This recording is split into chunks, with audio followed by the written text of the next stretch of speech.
Pada kesempatan kali ini saya akan mempresentasikan karya tulis ilmiah saya yang berjudul Upaya Mengurangi Limbah Plastik di Lingkungan Masyarakat. Pengertian limbah plastik. Limbah adalah zat yang dihasilkan dari suatu proses, baik industri maupun domestik.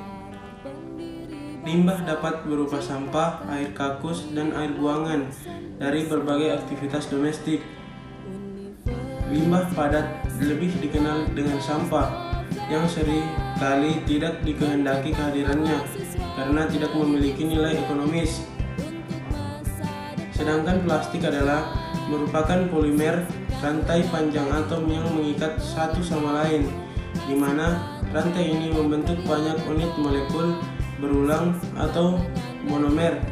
Plastik umumnya terdiri dari polimer karbon saja atau dengan oksigen, nitrogen, klorin, atau belerang di tulang belakang. Jadi dapat disimpulkan bahwa limbah plastik adalah jenis sampah organik, di mana jenis sampah ini tidak dapat diuraikan begitu saja, butuh waktu bertahun-tahun untuk dapat diuraikan. Penguraian sampah plastik diperlukan waktu sekitar 50-100 tahun, membutuhkan waktu 2 generasi untuk mengurai usia sampah. Apa dampak limbah plastik bagi kehidupan? Satu faktor yang menyebabkan rusaknya lingkungan hidup yang sampai saat ini masih menjadi PR besar bagi bangsa Indonesia adalah faktor pembuangan limbah sampah plastik. Kantong plastik telah menjadi sampah yang berbahaya dan sulit dikelola manusia. Memang dianugerahi panca indera yang membantu mendeteksi berbagai hal yang mengancam hidupnya.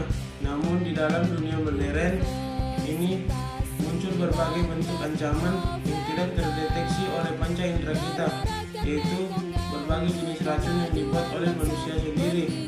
Adapun dampak limbah plastik bagi kehidupan yakni yang pertama, dapat menyebabkan timbulnya jamur pada kulit, kudis maupun kurap. Dapat menimbulkan infeksi cacing pita. Hal ini dapat berasal dari daging hewan ternak yang dikonsumsi. Cacing pita dapat masuk ke dalam pencernaan hewan ternak melalui makanan yang kurang layak, seperti sisa makanan. Yang kedua, dapat berakibat pada hilangnya nyawa seseorang. Hal ini dapat terjadi di Jepang. Kira-kira ada 40.000 orang yang meninggal dunia akibat mengonsumsi ikan terkontaminasi raksa yang berasal dari limbah buangan pabrik dan aki. Selanjutnya, penyebaran virus yang berasal dari sampah yang tidak diolah dengan benar jika tercampur dengan sumber air yang digunakan untuk air minum sehari-hari dapat menyebabkan timbulnya penyakit diare, kolera, tifus, bahkan demam berdarah. Selanjutnya, berdampak bagi kesehatan. Yang kedua, dampak bagi lingkungan. Limbah cair yang masuk ke sungai dapat membuat pencemaran pada air yang mengandung banyak virus penyakit yang mengakibatkan ikan dan berbagai organisme air dapat mati atau bahkan punah. Hal ini nantinya akan menyebabkan masalah pada ekosistem.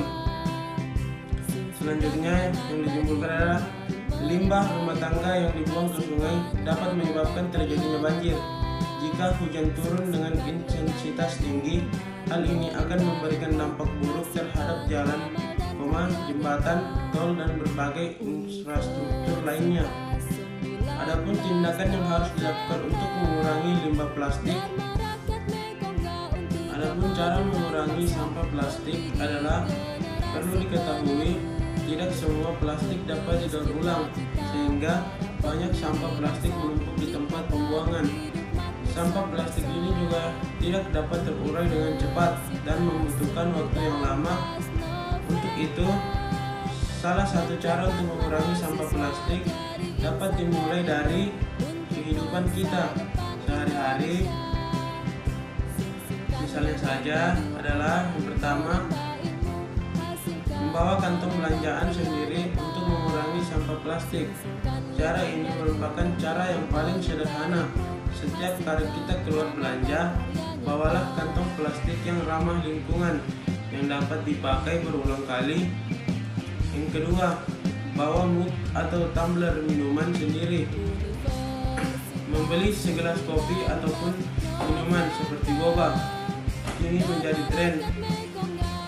Yang selanjutnya adalah tidak perlu sedotan jika tidak dibutuhkan.